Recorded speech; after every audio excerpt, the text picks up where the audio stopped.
Hey folks, Kelly Indy Smith here and welcome to my video. So today I actually want to give you guys an inside scoop on my hair journey system thing that's going on.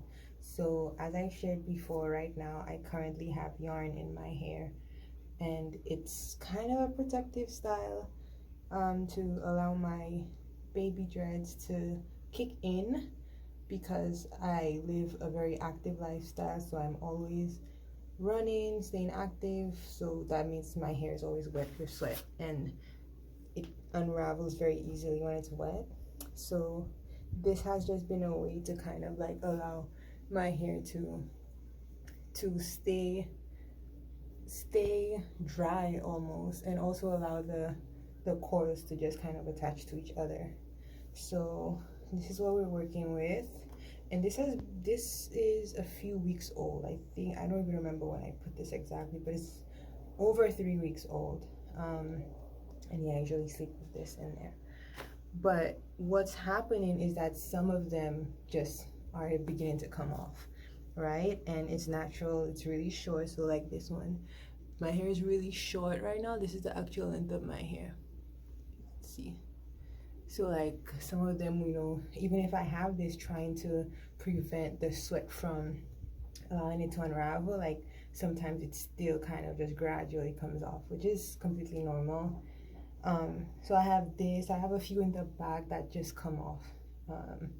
It's so funny, sometimes I'm walking in the house and then I just see a random little yarn dread on the floor. But I decided to go ahead and get purple yarn, and very cheap. This costs $1.19. This probably wouldn't be enough to do my whole hair. I actually used two bigger, so how much yards is this? This is 146 yards. So I probably use like 4 of these in my hair, 4 or 5. Yeah, so what I'm going to do now though is add this color, this purple. I wanted something very bright to kind of like bounce off of these like neutral warm colors. So I'm going to use this to kind of redo those that keep falling off. Well, not keep falling off, but that have fallen off. So I have this. I have a few in the back that are coming off. You can see right here. But yeah, I think it's just going to be a really nice way of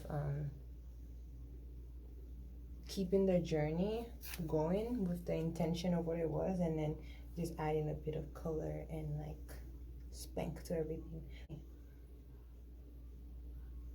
I would suggest having yarn that's thumb to elbow length for the length that you want, but for my length a bit longer, that's the ideal length.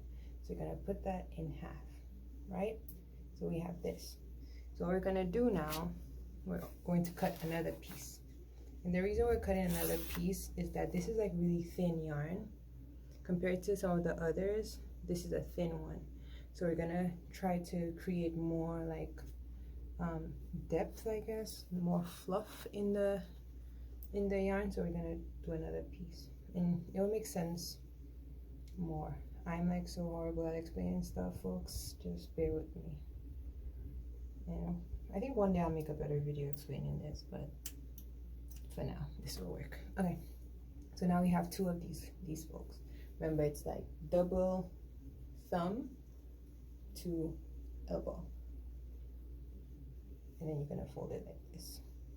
Does that make sense? So then we have 2 now, just like this. Now we have these over here. We're also going to add one more piece, and this piece is just going to be a piece that's going to help secure when your actual hair stops versus when like I start braiding with the yarn, because as you could see, it stops somewhere here and then you create some kind of a knot, and then you continue just braiding on your own. So this is going to be the hair, the piece of yarn that helps you to continue braiding on your own. So we're just going to hold that on here for now. So what you do, combine these 2 and you're making a loop. You have a loop. So I'm gonna use this little baby right here, and what I suggest is don't do this. Okay, actually make sure it's leveled properly. Don't do this tight at all, and I think that's why they're coming off so easily, is because on top of just my sweat and everything, I did not do this tight. So I'm not gonna go all the way to my roots because that's a sure sign to allow your hair to break. I'm just gonna go like a little further up from the root and allow for some breathing space, even like pull some hair down, just so that, you know, they're not choked, they're not muffled and whatnot. And I also have a mirror here, so that's why I'm looking this way. So yeah, like when you go like this, you should not feel or see like your scalp is being pulled. There should be no tension on your actual root, you know. Just allow it to just, you know, hang in there. Okay, so we have this, basically this, right? So we looped it. What I'm going to do now, take two of these, any two, hold it with the actual hair, and then twist with the other two. And just twist in a way that, you know, like it's covering the hair. So just twist and twist. And again, try your best not to pull your hair. So that would mean like actually pushing the hair up and allowing yourself to do it, even if it's loose, and not like pulling it. And I know a lot of times when you're braiding your hair, it's kind of like pull on the hair and do it. But for this, I suggest the opposite, because especially with, you know, starting off your dreads and the sensitivity and all that, I don't want my hair to be pulled on. I want my babies to feel relaxed and comfy. So this is supposed to be a protected hairstyle, you know? So all that fun stuff. Okay, so when we get to the end, as you can see, the end is coming up. And again, if you start feeling the roots is being tense, just like twist it so it doesn't feel muffled, it doesn't feel tight, nothing like that. So now I'm gonna introduce this baby right here. Keep doing that until you can't see the hair.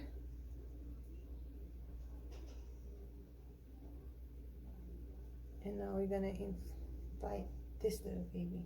Now for this is just listen, I did not learn how to do this anyway. I just did this on my own.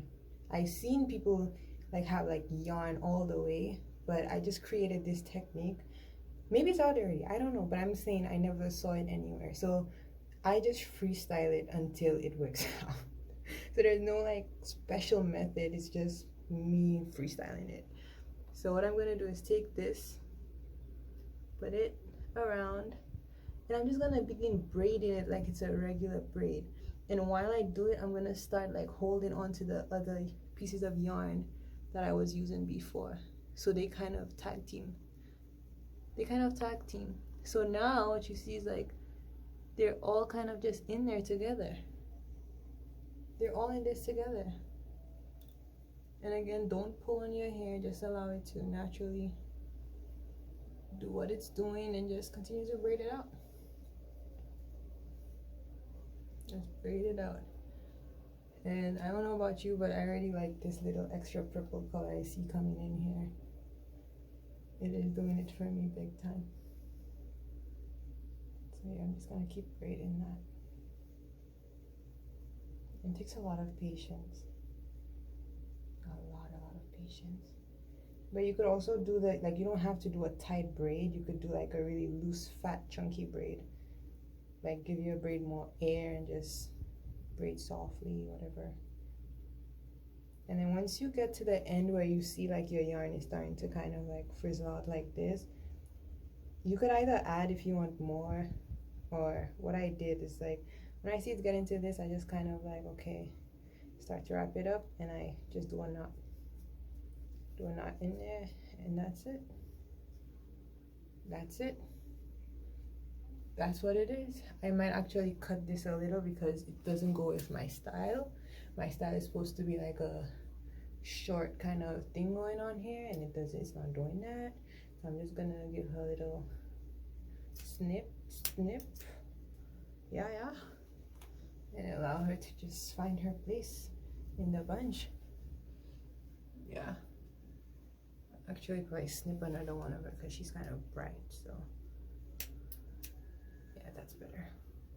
It's kind of bright, so. And that's how we do it, folks. So I have this one. I also have a few others that are unraveling. So I'm just gonna, yeah, like go into them. Like these that are unraveling, I'm gonna leave it. It's not a big deal. But we have folks like these who are clearly like, okay, what is going on here? So I'm just gonna gently pull it out. Gently. And as you could see, it's already like, this is my lock basically. This is my lock. And it's already hard. It feels hard. It feels like the hair is like clumped together, you know? And it doesn't feel like the roots don't feel choked or anything. It doesn't feel choked. It doesn't feel smaller. And it's because I allowed it some space to breathe. So the root is actually really thick. The only place that feels a bit like squished is where it started, which is like literally over here, you know? But this is what I'm going for, and this is to protect this, you know? So yeah, so I'm gonna do a few others and then I'll show you folks what it looks like. I must be a fool to think that I can make it on my own without you, without you, yeah. I must be crazy to think that I can do anything without you, without you. Cause people be thinking that they can do it all alone, but I've come to realize that I can live on my own. So I need you. I need you to walk this road, guys. I need you to walk this road, guys. I need you to walk this road, cause I can't do it alone. Yeah. I need you to walk this road, guys. I need you to walk this road, guys. I need you to walk this road, cause I can't do it alone. Shine up. Oh God, I need you. I long to know you forever and ever. People be thinking that they can do it all alone, but I come to realize that I can live on my own. So I need you to walk this road, guys. I need you to walk this road, guys. I need you to walk this road, cause I can't do it alone. Yeah. I need you to walk this road, guys. I need you to walk this road, guys.